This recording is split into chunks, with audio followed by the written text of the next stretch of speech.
Olá pessoal, aqui é o professor Samuel que está falando e nessa videoaula eu vou mostrar para vocês como é que a gente faz para configurar roteamento estático em roteadores da Cisco.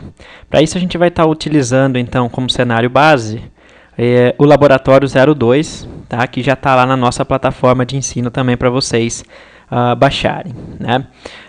Roteamento ele é extremamente importante quando a gente pensa em comunicação entre redes de computadores, porque é através dele que é possível a gente fazer com que a comunicação entre computadores dentro de um contexto de uma única rede local possa acontecer e possa se expandir também para fora dessa rede local e possa atingir uma outra rede local. Tá? Então, quando a gente tem a comunicação numa mesma rede local, não existe o processo de roteamento, existe o processo de comutação que acontece no switch, que é um dispositivo de camada 2. Tá? É o mesmo, então, domínio de broadcast. Mas quando a gente pensa então na comunicação entre redes distintas, né, quando a gente tem mais de uma rede, isso é muito comum em empresas de médio, de grande porte, a gente passa a ter um cenário muito parecido com esse daqui. Né? Nesse cenário, então, por exemplo, a gente pode observar a existência de uma rede local 192.168.1.0 /24, lembrando que /24 é a notação CIDR da máscara padrão 255.255.255.0. O que isso quer dizer? Quer dizer que são esses três primeiros octetos que identificam a rede. Então, todos os endereços de hosts iniciados em 192.168.1 garantem que essas máquinas, né, identificam que essas máquinas fazem parte dessa mesma rede local. Então, se a gente observar esse cenário, antes de partir para a configuração propriamente dita, vamos entender, né, o que a gente tem nesse cenário. A gente tem uma repartição aqui, através desse bloco, né, onde do lado esquerdo e do lado direito a gente tem a representação de duas unidades de uma empresa. Tá? Então a gente pode pensar que aqui do lado do roteador A gente tem uma matriz e aqui do lado do roteador B, do lado direito, a gente tem uma filial. Dentro dessa matriz, a gente tem, então, três subredes. Então, existem três subredes segmentadas no espaço físico da matriz, que são as subredes 192.168.1, conectada nesse switch, a subrede 192.168.2, conectada nesse outro switch, a subrede 192.168.3, conectada nesse switch. Quando a gente vai lá para o lado então, do roteador B, da outra unidade, a gente tem apenas duas subredes, a 192.168.8 e a 192.168.9. Tá? Então, são essas as subredes locais que a gente tem. Mas é importante que quando vocês olhem para esse cenário, vocês percebam que existe ainda uma outra rede extremamente importante para viabilizar a comunicação entre todas essas subredes aqui da matriz e na filial, né? Que é a rede de longa distância que conecta as duas unidades, que no nosso caso aqui nesse cenário é essa ligação serial entre roteador A e roteador B. Do ponto de vista prático, a gente teria aqui uma representação de uma nuvem, né, que é uma tecnologia de longa distância qualquer que exista na empresa, seja uma VPN, seja uma linha privativa, seja um MPLS, um frame relay, enfim.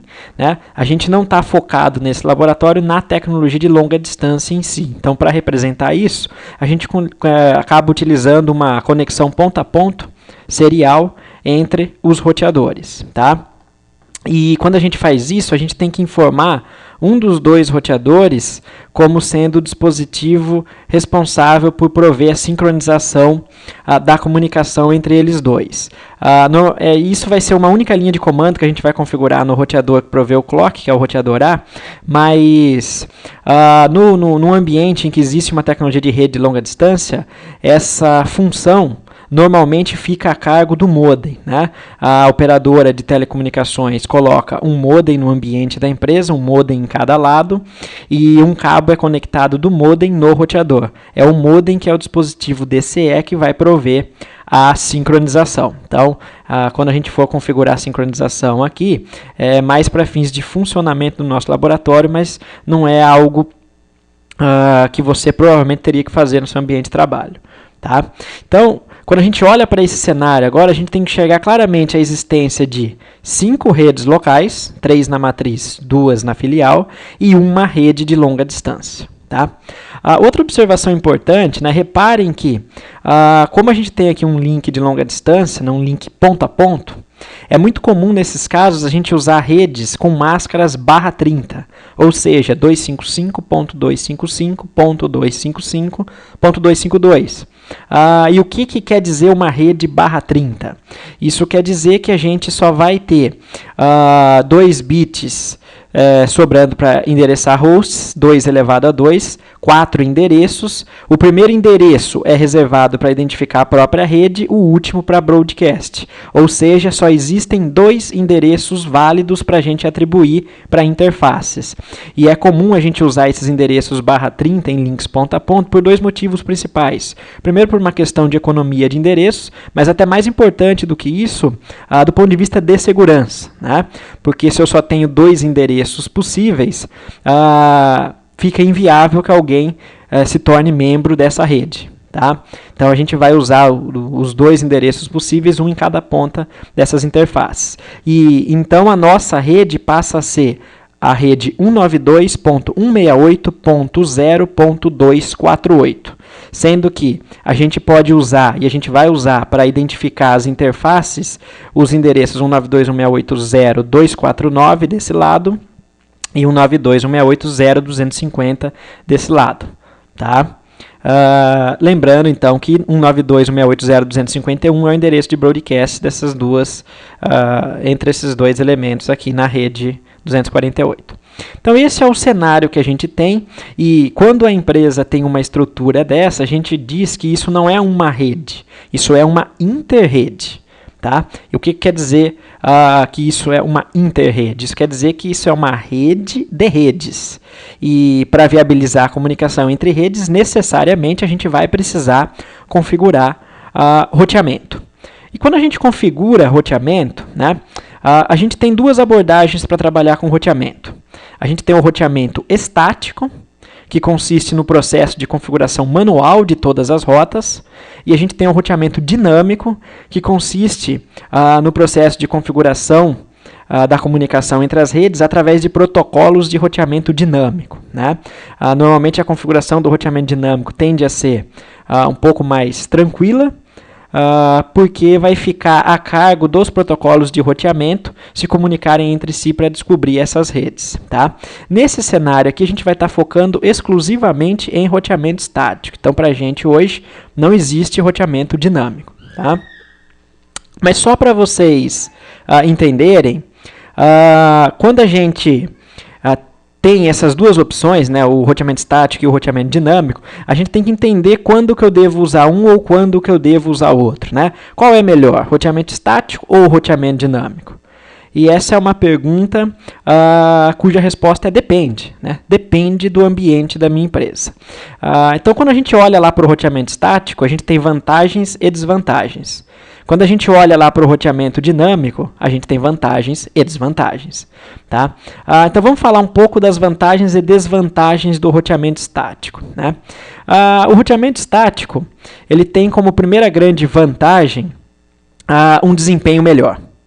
E por que o desempenho dele é melhor? Por um motivo simples. Como todas as configurações de rota são feitas manualmente em todos os roteadores do ambiente da interrede, não existe nenhum protocolo, nenhum programa, nenhum software adicional em execução na rede que vá consumir mais recursos de processamento do roteador e, principalmente, por não existir o roteamento dinâmico, não vai também ocorrer a demanda, a necessidade de tráfego adicional na rede.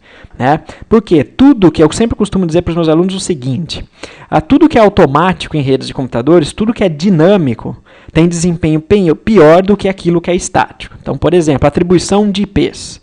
O desempenho de IPs atribuídos estaticamente para a rede é melhor do que dinamicamente via DHCP. Por quê? Se no DHCP esses IPs são descobertos automaticamente e fornecidos através de um serviço, de um servidor rodando um serviço de DHCP, necessariamente as máquinas e o servidor têm que constantemente trocar algumas mensagens para chegarem no acordo de como é que vai ocorrer essa configuração. E por menor que seja, né, esse tráfego na rede, e dependendo do projeto da sua rede em camada 2, o tráfego do DHCP pode ser muito representativo, mas por menor que seja esse tráfego, sempre existe a demanda por esse tráfego. A mesma coisa acontece, por exemplo, com o protocolo de roteamento dinâmico.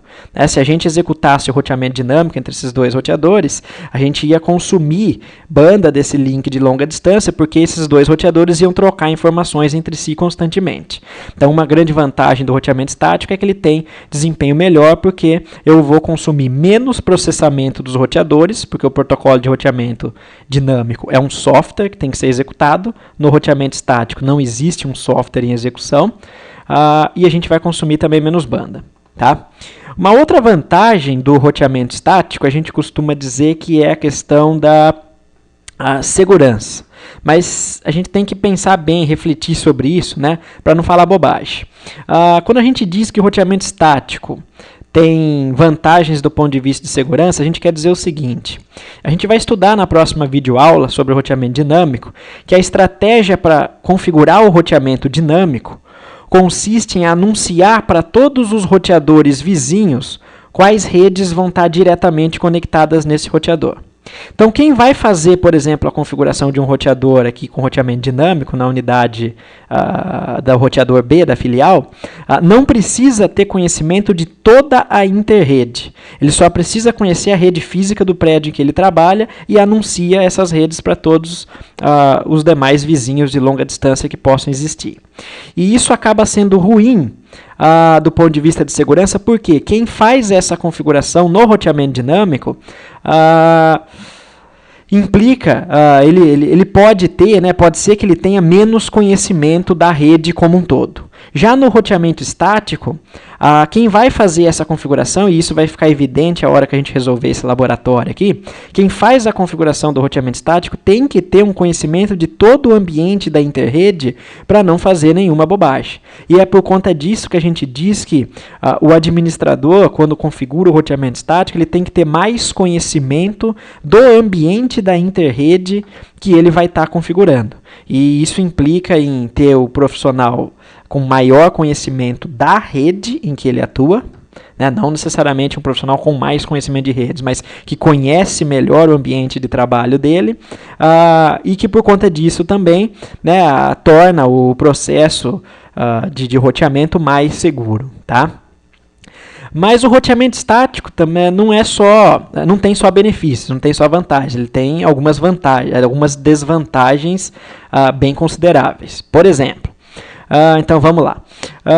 Uma grande desvantagem do roteamento estático é que, por ele ter que ser configurado manualmente, todas as rotas em todos os roteadores, qualquer alteração que eventualmente seja feita numa rede reflete na reconfiguração do ambiente da sua interrede. Tá? E isso torna a administração de um ambiente com roteamento estático mais difícil. E é por isso também que, quanto maior for a sua rede, né, em redes muito grandes, o roteamento estático se torna totalmente inviável. Então, ele deixa de ser uma opção. Então, em redes muito grandes, a gente tem que cair realmente para o roteamento dinâmico, né, o estático deixa de ser uma opção. Mas num cenário relativamente pequeno, como esse daqui, o roteamento estático é mais do que suficiente. Tá? Ele é mais do que suficiente para a gente manter a garantia, a comunicação entre todas as máquinas. Tá? E isso vale não só para qualquer alteração na rede, mas a adição de novas rotas, remoção de rotas, alteração de rotas, qualquer processo de alteração da sua rede implica na reconfiguração. Então, por exemplo, amanhã a filial cresce e surge uma nova subrede, essa nova subrede tem que ser adicionada no ambiente da interrede para que exista comunicação. Tá? Então, o panorama basicamente aí de vantagens e desvantagens seria esse. Tá ok? Bom, Outra coisa que eu costumo dizer para os meus alunos, né, quando eu trabalho o roteamento estático com eles, até o roteamento dinâmico, mas principalmente o roteamento estático, né, eu vejo nos alunos que sempre existe aquela sede, aquela vontade de pegar o cenário, abrir o roteador e já sair configurando. Né?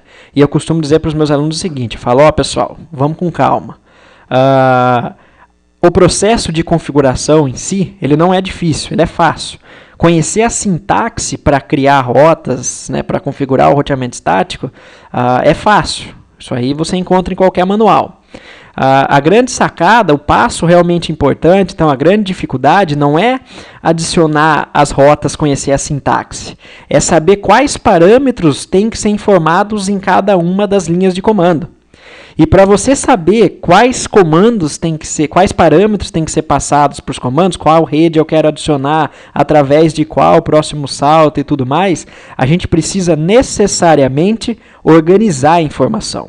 Então não adianta você querer configurar roteamento no ambiente de uma interrede, né, simplesmente sentando lá na frente do equipamento e começando a digitar um monte de linha de comando, que isso não vai dar certo. Em algum momento você vai se confundir, é muito fácil errar uma configuração por digitar um único número errado num octeto, e eu costumo dizer isso para os meus alunos nos cursos presenciais que eu trabalho na universidade, né?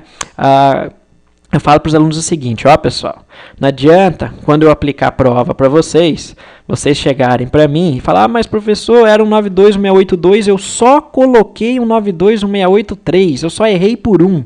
Na hora que isso está implementado, não existe o errar por um, errar por dois. Qualquer deslize vai ser suficiente para fazer a sua rede não funcionar. Então, para evitar que isso aconteça, é extremamente importante que a gente seja organizado com as informações. E é por conta disso que lá no Laboratório 02 do meu livro de laboratório Cisco, eu trago para vocês uma tabela que eu recomendo que todo mundo deve usar como base na hora de configurar roteamento estático, que é uma tabela de mapeamento das interfaces, eu já vou falar o que é isso, e uma outra de incremento manual de rotas na tabela de roteamento. Então, somente depois que a gente entender o nosso cenário e preencher essas duas tabelas, é que a gente vai partir para o processo de configuração, sempre consultando essas tabelas, tá ok? Isso é importante, tá? Bom, então vamos começar configurando as redes aqui embaixo, e isso não tem nada a ver com o roteamento ainda, mas só para deixar o nosso ambiente operacional, e daí a gente vai partir para o roteamento estático, fazendo a configuração dos roteadores A e roteador IB, tá ok? Então, a gente tem aqui o nosso planejamento, né, as redes locais, 1, A2, A3, A8, A9. Cuidado para vocês não se confundirem aqui, tá? De 1, 2, 3 salta para 8, 9. E a gente vai então atribuir IPs para essas máquinas. A gente vai combinar o seguinte, né?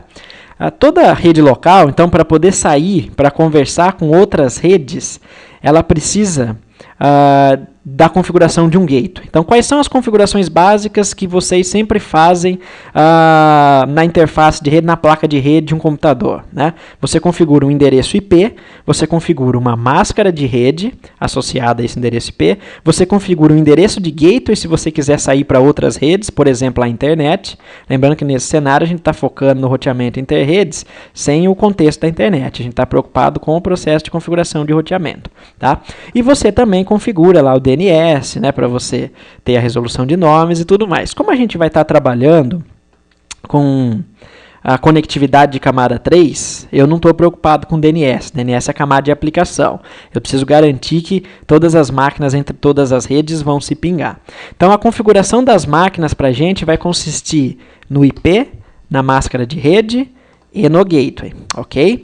Então, lembrando, quem vai ser o gateway dessas redes locais? O gateway dessa rede vai ser um roteador que tenha saída para outras redes. Então, essa rede 1 só chegaria na rede 2 através, necessariamente, da figura desse roteador.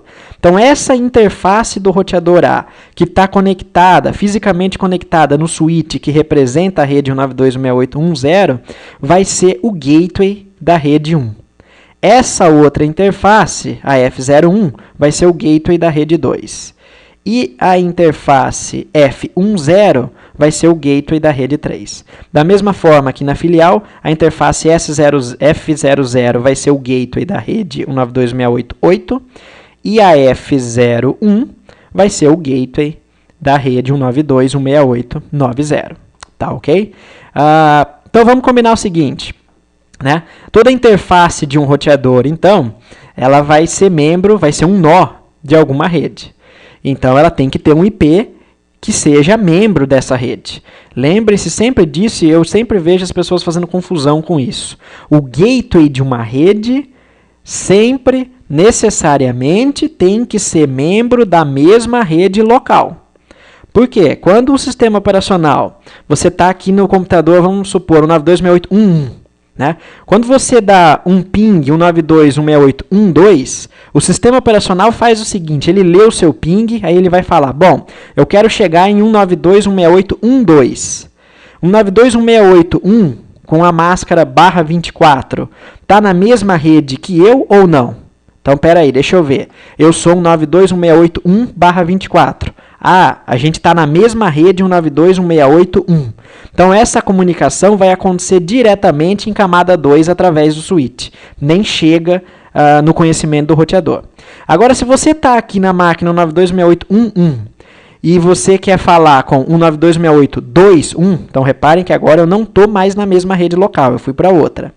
O sistema operacional vai olhar o seu ping para 2.1 e vai falar, opa, 2.1 é uma outra rede que não é a minha rede local.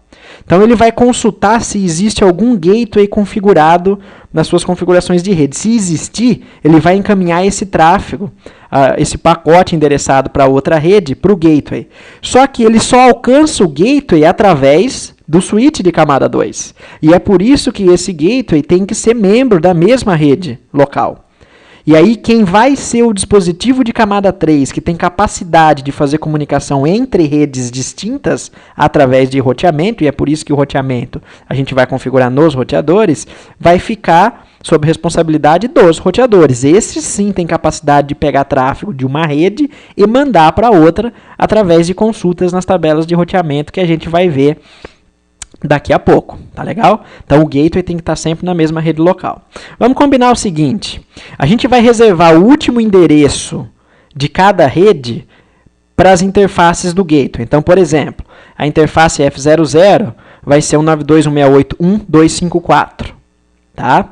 Aqui 192.168.2.254, 3.254, 8.254 e 9.254. E aqui nas máquinas, embaixo, a gente vai colocar sequencialmente a partir de 1. Tá? 192.68.1.1, 192.68.1.2, 192.68.2.1, 2.2, 3.1, 3.2, 8.1, 8.2, 9.1, 9.2. Tá ok? Então, basicamente, é dessa forma que a gente vai trabalhar. Então, a primeira coisa que eu vou fazer é configurar uma por uma dessas máquinas. É um processo um pouco chato, pessoal, vai dar um pouco de trabalho, mas eu gosto de fazer isso para a gente exercitar aí a prática de configuração dos IPs, tá? Então, a gente vai clicar em cada uma das máquinas, ó. Aí a gente vem em Desktop, IP Configuration, e a gente vai atribuir isso estaticamente, tá? Então, vamos lá. Essa primeira máquina é 192.168.1.1, com a máscara padrão /24, cujo gateway será 192.168.1.254. Reparem que eu já estou configurando o gateway, mas ele ainda não existe na realidade, tá? Eu vou só checar se pegou. ipconfig, olha lá. Pegou as configurações. Ok, vamos para a próxima. E agora vai ser um processo bem repetitivo, tá? Vamos só prestar atenção para não errar na hora de configurar os endereços, que é facinho de errar por desatenção. Então, 92.68.1.2 para o host, máscara padrão, 1.254 para o gateway. O gateway é o mesmo porque são duas máquinas na mesma rede. E para já ir testando se está tudo certo, sempre que eu configurar o segundo host, eu já vou tentar fazer um ping para o vizinho. Tá? Olha lá, resposta. Por quê? Camada 2, está tudo certo, mesma rede local. Tá? Já configurei os IPs de camada 3 na mesma rede, está tudo certo. Se eu tentar pingar o gateway agora, não vai funcionar porque o gateway ainda não é um nó ativo na rede. Ó, a interface do roteador está desligada. Por padrão, toda a interface de roteador da Cisco vem desativada. Por padrão, toda a interface de switch vem ativada. Tá? Ok. Primeira LAN configurada, vamos para a próxima. Configuração de IP, 192.168.2.1, muito cuidado para não errar, pessoal. 192.168.2.254, os alunos erram demais nessa hora aqui, não porque não sabe, lógico, porque essa configuração é a mais básica, mas justamente por achar que isso é o mais fácil, né, o aluno acaba configurando de qualquer jeito, e é aí que o erro em redes, o erro sempre acontece na desatenção, tá? A hora que você acha que vai ser tudo tranquilo e não presta muita atenção no que você está fazendo, é quando você erra. 2254. Vamos ver se eu pingo o vizinho. 92.168.2.1. Ok. Pingo. Tá? Naturalmente, se eu tentar pingar o gateway, não vai funcionar. E se eu tentar pingar um vizinho em outra rede, também não vai funcionar, porque não existe roteamento configurado. Então, essa rede é inalcançável para essa rede aqui. Legal. Vamos adiante. Configuração de IP, 192.168.3.1. Gateway 192.168.3.254. IP config. Ok. Próximo. 192.168.3.2. Máscara padrão /24. Gateway 192.168.3.254. Tudo certo aqui no IP config. Vamos tentar pingar o nosso vizinho. Resposta. Até aqui. Tá bem tranquilo, tá? Então vamos lá para a configuração agora das subredes da filial. Mesma coisa. Configuração de IP 192.168.8.1, máscara padrão /24, gateway 192.168.8.254. Ok, pconfig mostra que o sistema operacional pegou as configurações. Vamos lá. Configuração de IP 192.168.8.2. Eu costumo brincar com os alunos em aula que essa é a parte do processo de configuração de rede que sobra para o estagiário, né? Bom, tá aqui. Lembrando que a gente costuma fazer essa brincadeira, mas lembrem-se sempre daquilo que eu falei, né? Um erro nessa configuração do endereço final é suficiente para inviabilizar totalmente a comunicação da rede. É por isso, inclusive, que o DHCP acaba sendo vantajoso, né, para evitar a configuração manual errada.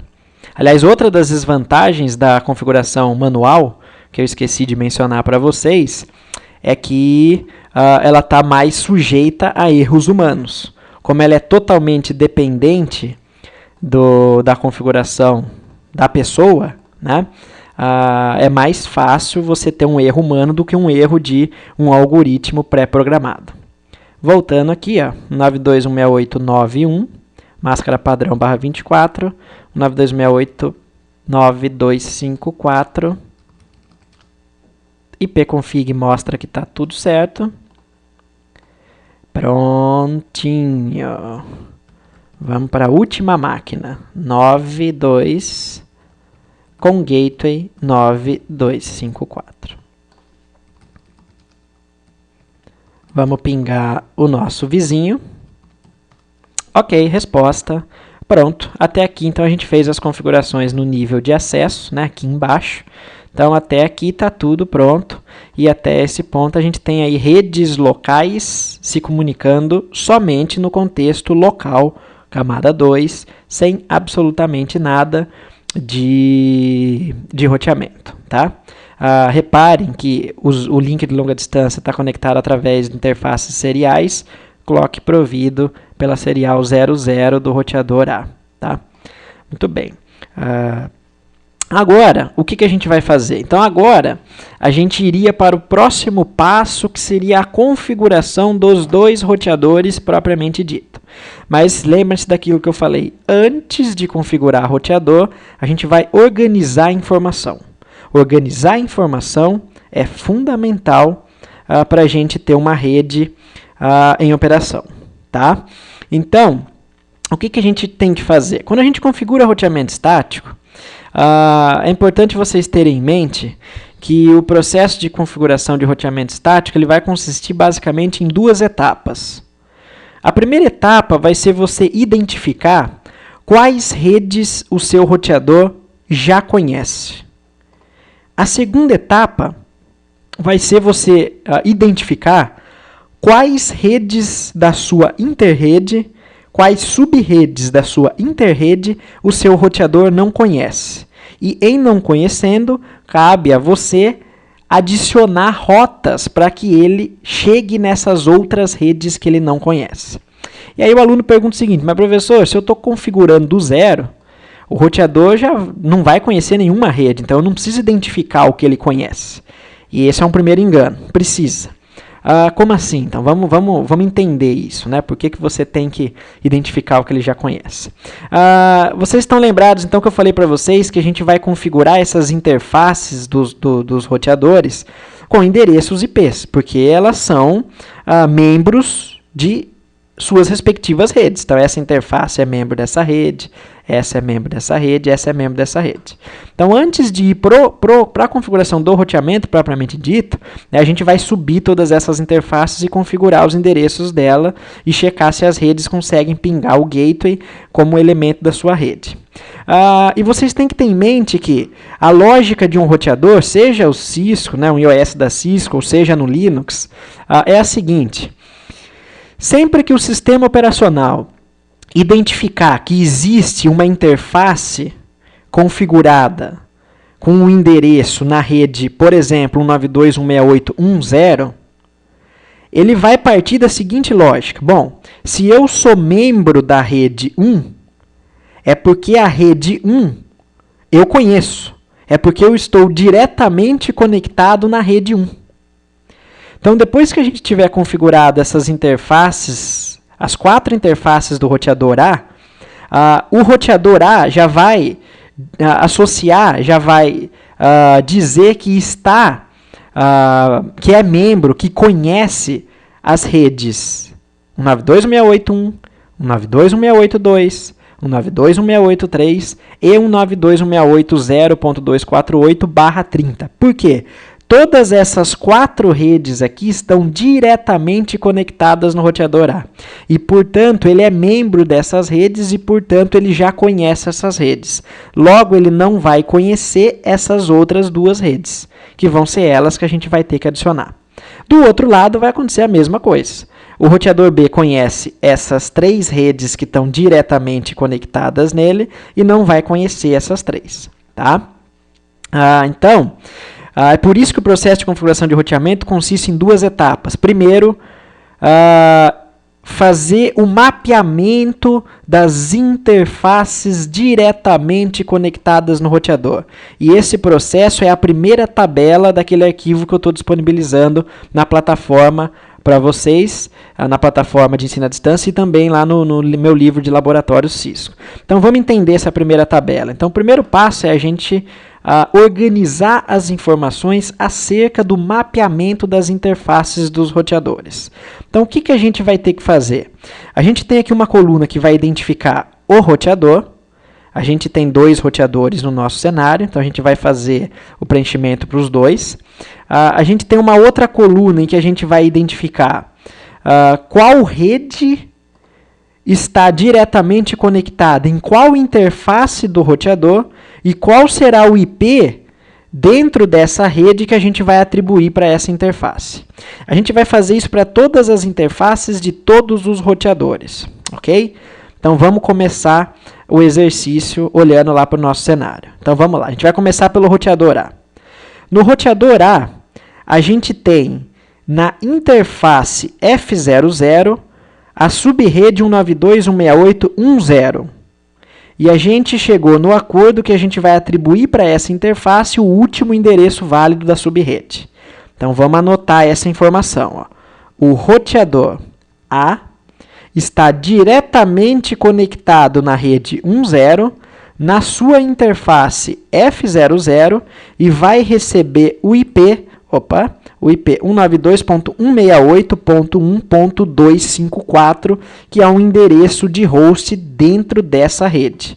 Tá? Lembrando, o primeiro endereço de toda a rede é o endereço que identifica a rede, portanto não pode ser atribuído para host. Então, 192.168.1.0 é um endereço de rede que você não pode usar nos hosts. Por isso que a gente começou 11, 12, tá?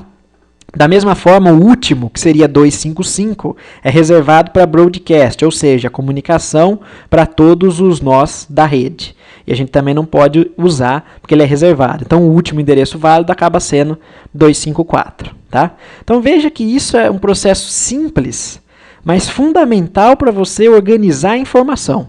E ser organizado é a coisa mais importante para quem trabalha com redes. Porque você vai ter um monte de cabo, você vai ter um monte de roteador, você vai ter um monte de rede, um monte de computador. E se você não documentar, você fica maluco, você não vai conseguir trabalhar. Tá?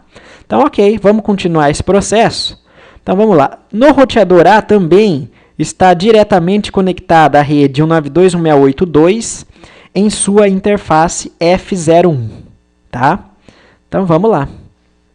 Ainda no roteador A, a gente tem a rede 2 na interface F01, muito cuidado para não errar isso aqui, e a gente vai atribuir para ela o último IP válido.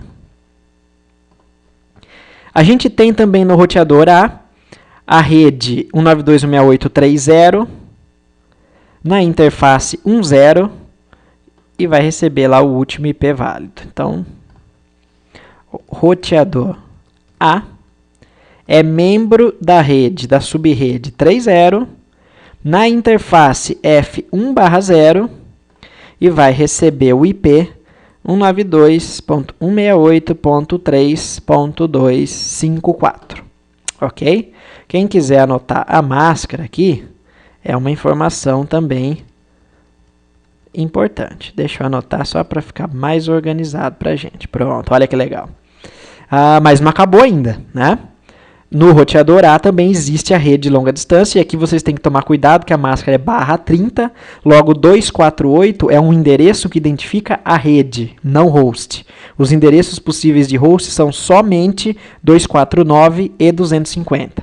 A gente vai reservar o 249 para o roteador A e vai guardar o 250 para o roteador B. Então, olha lá, interface serial 00 está na rede 248. Então, roteador A é membro da subrede 192.168.0.248, cuja máscara de rede é /30, e está diretamente conectado nessa rede através da interface S00, e seu endereço de rede vai ser 192.168.0.249. Ok? Vamos ver se está tudo certo. 192.168.0.248, tudo certo, 0249. Então, a gente acabou de mapear as redes diretamente conectadas no roteador A. Agora, falta a gente mapear as redes diretamente conectadas no roteador B, tá? Então, eu vou agilizar um pouco as coisas. Eu já vou mapear duas de uma vez só. F00 está na rede 8, F01 na 9 e a S00 na longa distância. Então, vamos lá. Lembrando que vocês devem fazer isso com calma, tá, pessoal? Não tenham pressa nenhuma para fazer o preenchimento das tabelas, porque se vocês preencherem errado, acabou a configuração do roteamento. Então, não é uma questão de saber comando, é uma questão de saber parâmetro. E para saber parâmetro, vocês têm que preencher essa tabela. Então, o roteador B conhece a rede 80, que está com máscara /24, que está diretamente conectada em sua interface F00, cujo endereço será 8254, que é o que a gente configurou como gateway das máquinas da subrede 8, 92688, tá bom? Roteador P conhece a rede 9 na interface F01 e o seu endereço será o 92168.9.254, ok? E o roteador B ainda conhece a rede 0248/30. Repare, então, que a gente está falando da mesma rede nessas duas linhas aqui. Deixa eu colocar em azul, só para... Pronto, só para vocês lembrarem que essas linhas aqui se tratam da mesma rede, que é o link ponto a ponto, tá? Na interface S00, eu vou anotar que essa interface é quem provê clock. E vai receber o único endereço que sobrou, que é o 0250. Deixa eu colocar as duas linhas de longa distância inteira em azul. Opa, prontinho.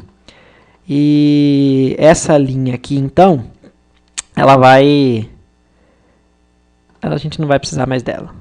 Prontinho. Então, reparem que a gente... Vou salvar. Que a gente... e depois eu vou disponibilizar para vocês a tabela preenchida lá na plataforma online também, tá bom? Mas façam esse exercício de preenchimento. Isso é crucial, tá? Legal. Então, aqui a gente tem os dois roteadores já com todas as interfaces mapeadas. Então, a gente sabe quais redes estão diretamente conectadas. Então, agora que a gente preencheu essa primeira tabela, a gente vai configurar as interfaces do roteador. Então, a gente vai entrar em todas essas interfaces aqui, nos dois roteadores, e atribuir esses endereços de rede para essas interfaces. Tá ok? Vamos fazer isso, então?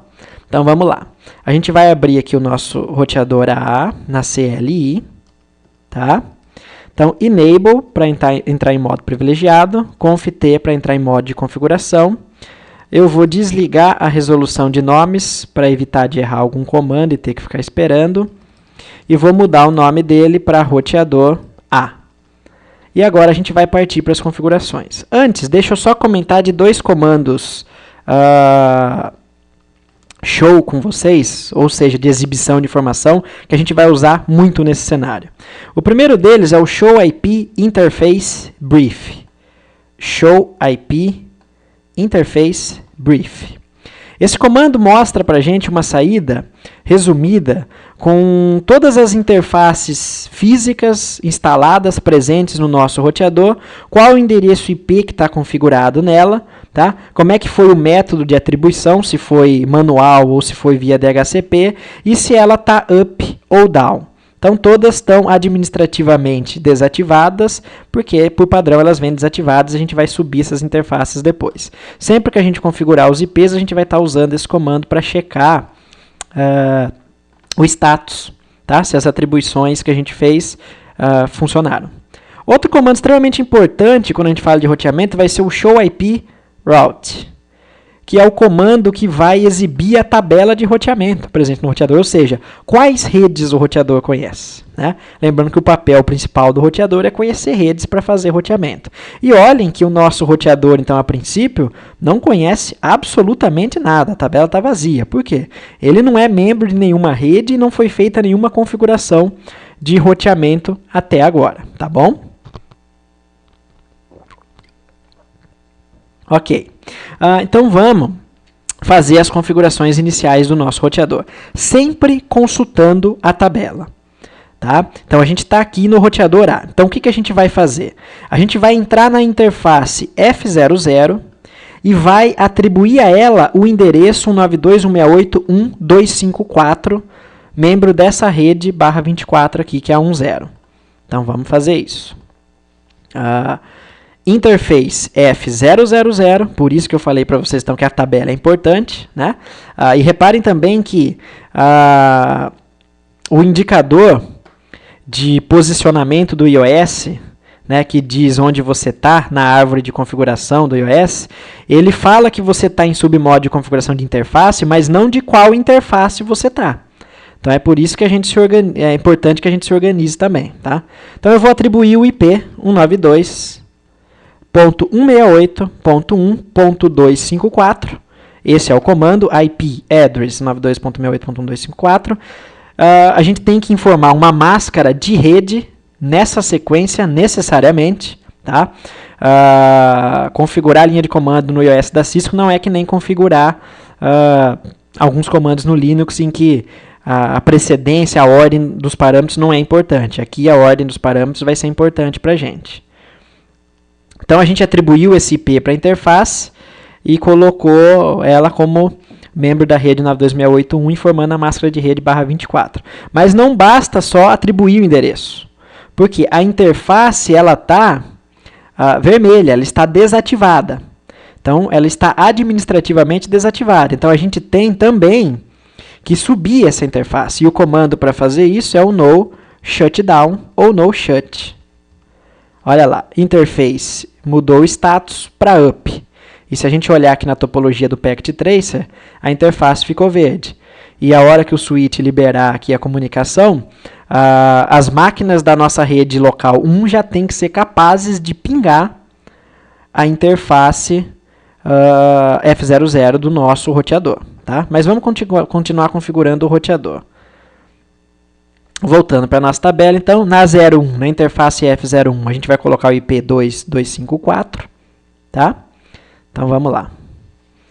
Interface F01, IP address 192.168.2.254 com máscara /24. No shut, está configurado. Próxima interface, F10 como 3254. Interface F1/0, IP address 192.168.3.254 com máscara padrão /24, subo a interface, tá? Legal. Então até aqui a gente já configurou essas três interfaces, olha lá. Elas subiram, né? Estão verde. E a gente já vai configurar também a serial de longa distância. Lembrando que a serial 00 do roteador A vai ter que receber um comando especial para informar, para prover o clock para o outro roteador. Na prática, isso não seria necessário, porque normalmente o roteador está atrás de um modem, que é o modem da operadora de telecomunicações que se comunica com a rede da operadora e a operadora que provê sincronização. Mas como aqui a gente simulou uma nuvem através de um link ponto a ponto, um dos dois roteadores tem que prover sincronização, tá? E a gente vai considerar esse link aqui como sendo um link de 500K, só para prover sincronização. Então a gente vai colocar ele, a interface S00, como responsável por prover clock e com o endereço 249, cuidado agora, com máscara /30 na rede 248. Então, /30 vai ser máscara 255.255.255.252. Tá? Então, vamos lá. Pronto. Interface S00. IP address 192.168.0.249 com máscara /30. O comando para prover clock é clock rate. Vou colocar aqui 500 mil bits por segundo, que é 500K. Tá? Poderiam ser outros valores. E vou subir a interface. Só que olha lá, o status ainda está down. Né? Por que o status ainda está down? Da serial e das Fast Ethernet, o status ficou como up. Pelo seguinte, não existe enlace ativo ainda no link de longa distância, porque a interface serial na outra ponta do roteador B está down. Por outro lado, as interfaces Fast Ethernet do roteador A subiram, estão com status up, porque as portas dos switches já estão ativas por padrão. tá? Então, até agora, a gente já configurou todas as interfaces do nosso roteador A. Eu vou sair dessa configuração, vou salvar com write e vou olhar o comando de status das interfaces. Olha a diferença, então. A F00 já está up e pegou o endereço que a gente atribuiu. Mesma coisa na 01, mesma coisa na 10. Só a S00 que ainda está down, porque eu não tenho link ativo na outra ponta. E olha que interessante o detalhe da tabela de roteamento. Agora o nosso roteador conhece essas 3 redes, sem eu precisar informar isso explicitamente. Por quê? Se ele é membro dessas redes, ele já conhece essas redes. Ah, mas professor, o roteador conhece a rede 248, mas ainda não é membro dela. Por quê? Porque a interface está inativa. Se a interface está inativa, o roteador ainda não é membro da rede. Ele está com as configurações, mas o link não está ativo, então não existe essa entrada. Ok? Tranquilo até aqui, pessoal? Muito bem. Então a gente fez a configuração do nosso roteador A, pelo menos a primeira parte dela. Tá? Lembrando que até agora a gente está só fazendo a atribuição de IPs para as interfaces. A gente vai fazer a mesma coisa agora do lado do roteador B.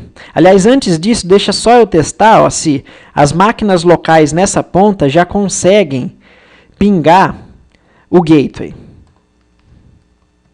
Então, ping 192.168.1.254. Resposta, tudo certo. Ping 192.168.1.254. Resposta, tudo certo. Ping 192.168.3.254. Resposta, tudo certo. Outra coisa importante, né? Uma vez que a tabela de roteamento do nosso roteador A já conhece essas 3 redes que estão diretamente conectadas, penduradas nele, automaticamente os roteadores da Cisco já passam a fazer roteamento entre essas redes diretamente conectadas. Porque ele é um dispositivo roteador e parte do princípio de que a função dele é rotear. Né? O princípio do Linux para mapear tabela de roteamento a partir das interfaces conectadas é o mesmo. Ou seja, se você atribuir um IP para uma interface ETH0, automaticamente ele adiciona uma rota para a rede em que o seu endereço é membro. Tá? Mas, diferente do roteador Cisco, o Linux não roteia por padrão. E para você habilitar o roteamento por padrão, tem um comando lá que você tem que usar, que é o echo 1/proxy sysnet ipv4 IP forward, que é uma instrução para o kernel do sistema operacional agir como roteador. Por quê? O Linux não é roteador por padrão, diferente do iOS da Cisco. Então vamos ver se esse computador aqui, o PC4, consegue se comunicar com o PC6 e como seria o tráfego disso. Olha lá. Então a comunicação vai para o gateway da LAN 192.168.1.0. O roteador faz uma consulta na sua tabela de rotas. Ele vai consultar se ele conhece a rede do destino 92682. Nesse caso ele conhece. E ele vai despachar pela interface que é membro dessa rede, portanto que chega nessa rede. Então o ping funcionou, a gente já tem roteamento no contexto físico da matriz. Comunicação interredes, mas no contexto físico da matriz. Tá? Mas ainda não existe a comunicação entre matriz e filial. Vamos ver. Olha lá. O computador, então, quer se comunicar com uma outra rede que não é a rede dele, o sistema operacional encaminha automaticamente para o seu gateway, o roteador vai fazer uma consulta para a tabela de roteamento, ele não vai encontrar o destino e ele vai te mandar uma mensagem de retorno falando, eu não consigo chegar nesse destino, porque eu não conheço. Então, quando você não tem um gateway configurado e pinga um endereço inalcançável, o sistema operacional te retorna uma mensagem dizendo que houve uma falha, que é inalcançável, né? O host é inalcançável. Quando você já tem um gateway configurado e você tenta se comunicar com qualquer outra rede que você não conhece, o agente sempre vai receber uma mensagem de retorno. Mas sempre leiam os replies, porque reply não quer dizer que funcionou. Tá? É agora o nosso gateway dando uma satisfação para a gente do que aconteceu. Então, olha lá, a gente teve uma resposta, mas essa resposta não foi de quem a gente pingou na filial. Foi do próprio gateway nosso dizendo, ó, o host é inalcançável. Então, agora o gateway é um elemento intermediário que dá satisfação para os nós da rede aqui embaixo. Tá ok? Muito bem. Então, vamos para a configuração do roteador B. O roteador B, eu vou agilizar um pouco mais as coisas aqui para não precisar ficar configurando. Opa, tem um errinho aqui. Ó. Pronto, /24. Eu vou agilizar um pouco as coisas. Então, o roteador B, na interface F00, ele vai estar na subrede 8, com esse IP, a 01 na 9 e a S00 na 0248. Tá? Não vou precisar informar na serial do roteador B aquele comando clock rate para prover sincronização, porque isso já foi feito na outra ponta. Então, vamos lá. Roteador B, configuração. Enable para entrar em modo privilegiado, conf T para entrar em modo de configuração. Vou desligar a resolução de nomes e mudar o nome desse roteador. A interface F00 vai receber o IP 9268.8254 e eu vou subir a interface. Pronto. A interface F01 vai receber o IP 192.168.9254 e eu vou subir a interface. Ok. E a interface serial 00 vai receber o IP 192.168.250, cuidado, tá? Com a máscara /30. E eu vou subir a interface. Reparem que agora sim, né, a interface serial foi subida, ficou ativa, né, foi ativada, aliás, desculpem, nas duas pontas. Então, o enlace fica ativo entre as duas pontas aqui, ó, tá? E vamos visualizar, então, algumas informações no nosso roteador B. Vou salvar. Show IP Interface Brief. Então, essas interfaces estão todas up, configuradas nas redes que a gente queria. Show IP Route. Esse roteador conhece as redes 8 e 9 e agora a rede 0248 subnetada, ou seja, é uma subrede menor da rede mãe 92680. Tá? Vamos tentar pingar a outra ponta serial, que é o 249, 100% de sucesso. Tá? Então, da mesma forma que antes as subredes da matriz já podiam se comunicar, porque o roteador já conhece essas redes, a mesma coisa vai acontecer aqui embaixo. Então, vamos fazer um teste. Na subrede 8, primeiro eu vou pingar o gateway da subrede 8. Ok, resposta. E agora eu vou tentar pingar um elemento, um host da subrede 9. Por conta da resolução do ARP, né, o aprendizado e a associação de IPs com MAX, normalmente o primeiro ou os dois primeiros pacotes se perdem. Olha lá, um request timed out, mas a gente tem a resposta aqui que confirma que está tudo certo. Tá? Legal, então a gente tem comunicação entre os micros das subredes nos prédios locais. Deixa eu fazer a simulação aqui para vocês, ó.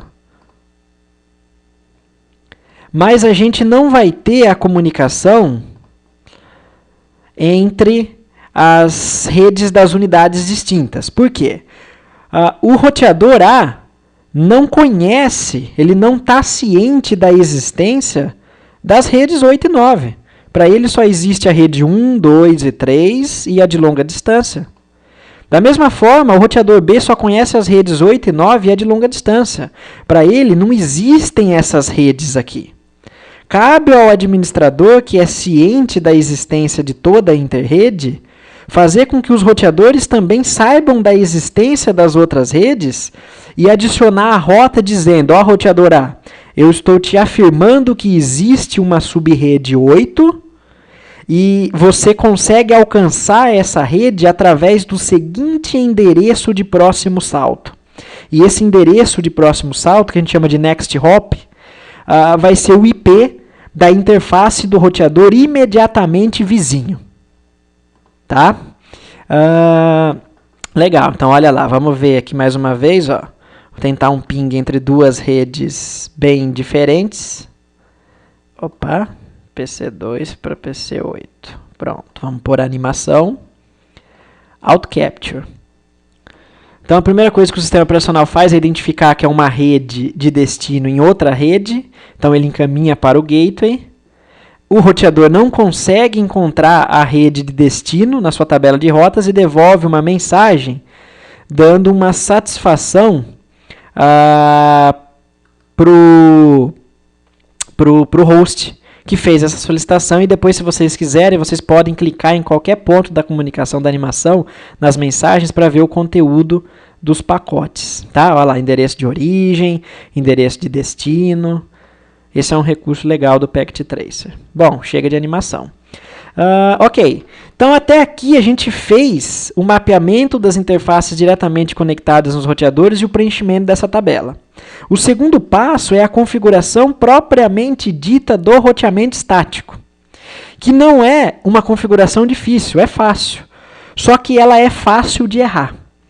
E a sacada, né, o que vai determinar o sucesso da configuração é essa organização aqui. Ó. Se você for organizado para preencher essas tabelas, está tudo certo, você não vai ter problema nenhum. Vocês vão ver que a configuração são poucas linhas de comando. Então, qual que vai ser a próxima etapa nossa na organização das informações? A gente vai preencher essa segunda tabela, que é o de incremento manual de rotas na tabela de roteamento, dos roteadores. O que essa tabela vai ter que dizer para a gente? Você já identificou quais redes o roteador A conhece. Então fica fácil você enxergar quais redes ele não conhece. Se ele conhece a rede 1, 2, 3 e a longa distância, ele não conhece a 8 e a 9. Então a gente tem que adicionar uma rota para ele chegar nas redes 8 e 9. E ele vai chegar nas redes 8 e 9 através do endereço de próximo salto dessa interface do seu roteador vizinho. Tá? Da mesma forma, o roteador B não vai conhecer essas três. Então, vamos preencher as tabelas. Ó. O roteador A vai precisar adicionar uma rota para a rede 8 e ele vai chegar na rede 8 através do endereço IP da interface serial 00 do roteador B, que é esse daqui. Tá? É uma rede barra 24.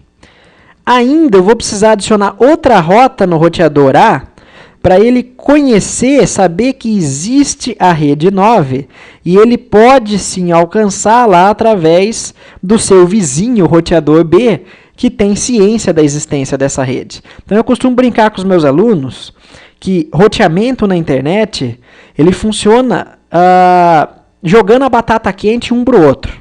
Tá? Um roteador consegue resolver o problema, consegue chegar no destino, ele encaminha para aquela interface. Se ele não conhece, ele joga o problema para o seu vizinho que pode conhecer. Só que ele não tenta jogar a batata quente se ele não souber que o vizinho dele pode resolver o problema. Então, é por isso que é importante a gente fazer essas configurações. Da mesma forma, no roteador B, eu vou precisar adicionar as redes 1, através da interface serial do roteador A. Então, reparem que agora é o processo inverso. Ó. Em B, eu vou adicionar essas três redes que serão alcançáveis através de uma rota apontando para o IP dessa interface serial.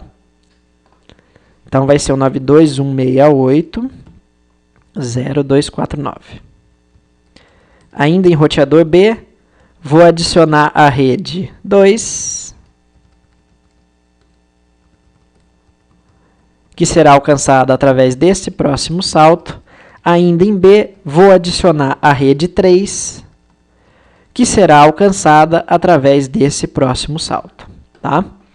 Ok, então a gente fez aí o trabalho de identificação de quais rotas têm que ser adicionadas. Esses são os parâmetros que você tem que informar para adicionar rotas. O comando que a gente vai usar para adicionar rotas no iOS vai ser IP route A rota que a gente quer adicionar, vamos pegar esse primeiro exemplo aqui, ó, 0, 0, a máscara dessa rede e qual vai ser o endereço do next hop.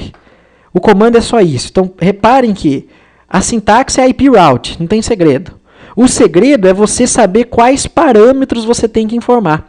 E se você não construir a tabela de maneira organizada, como a gente fez aqui, errar isso vai ficar muito fácil. Tá? Então, vamos lá fazer as configurações. No roteador A, primeiro eu vou mostrar a tabela de rotas para vocês, ó, tá? As redes diretamente conectadas. Entrar em modo de configuração. Então, a gente vai adicionar a rede 8/24, que será alcançada através do IP 250. E a gente vai adicionar a rede 9. Pronto. Está feito. Só isso. A sintaxe é simples, objetiva e direta. Só que para a gente chegar nessas duas linhas mágicas, a gente precisou organizar todas essas informações. Então, sem organização, fica muito difícil fazer a configuração do roteamento estático. Com organização, fica muito fácil. Tá? E agora, vamos olhar para a tabela de rotas. Olha o que a gente tem agora. Além das entradas identificadas pela legenda C, a legenda C quer dizer rotas diretamente conectadas, a gente tem duas novas rotas identificadas pela letra S. E S quer dizer rota estática, ou seja, adicionada manualmente pelo administrador. E olha que interessante como fica a disposição dessa informação. A rede 192.168.80 pode ser alcançada através do IP 192.168.0.250, que é a interface serial do roteador B. Então, sempre que vier um pedido de comunicação com qualquer host nessa rede 8, o roteador A vai consultar sua tabela de roteamento, vai procurar uma entrada para essa rede. Se existir essa entrada, ele vai obedecer o conteúdo da entrada e encaminhar para o next hop. Tá? Na videoaula seguinte, na próxima videoaula, a gente vai estudar roteamento dinâmico e eu vou detalhar com vocês o que quer dizer esse parâmetro, esses dois parâmetros que estão em colchetes. Rapidinho, agora eu só vou fazer um comentário bem rápido, né? Esses dois valores vão ser extremamente importantes para a gente, porque o segundo valor depois da barra vai ser o custo de se chegar até o destino. Custo da métrica. E custo de métrica tem muito a ver com roteamento dinâmico. É por isso que esse valor vai fazer sentido no roteamento dinâmico. No roteamento estático, sempre esse custo vai ser 0. E esse primeiro número, essa primeira métrica antes da barra, é um valor que a gente chama de distância administrativa. E a distância administrativa vai ser importante para um roteador saber qual rota ele deve optar para chegar num determinado destino, quando ele eventualmente conhecer várias rotas para se chegar nesse mesmo destino. Então, por exemplo, quando você usa vários protocolos de roteamento dinâmico, e mesmo intercalado com roteamento estático, o seu roteador pode conhecer mais de uma rota para o destino 80. E aí, qual que é o critério que ele vai usar para decidir isso? Vai ser esse valor, mas eu vou detalhar esse conceito com vocês na próxima aula. Tá? Por enquanto, pensem assim. Eu vou viajar para São Paulo. Tá, então, quais são os caminhos possíveis que eu tenho para viajar para São Paulo? Você vai lá, programa seu GPS, ele vai te dar algumas opções. Esse é o caminho mais rápido, esse é o caminho mais curto, esse é o caminho que tem menos pedágio, tá? E aí tem que existir algum critério para definir qual rota será escolhida. Basicamente, o princípio é esse.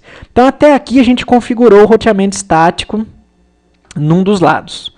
Mas enquanto a gente não configurar o roteamento estático no roteador B, não adianta as redes da matriz tentarem falar com a filial que o tráfego vai sair daqui da rede local, da matriz, e vai chegar na filial, mas a resposta não vai conseguir voltar para a matriz, porque o roteador B não sabe chegar nas redes da matriz.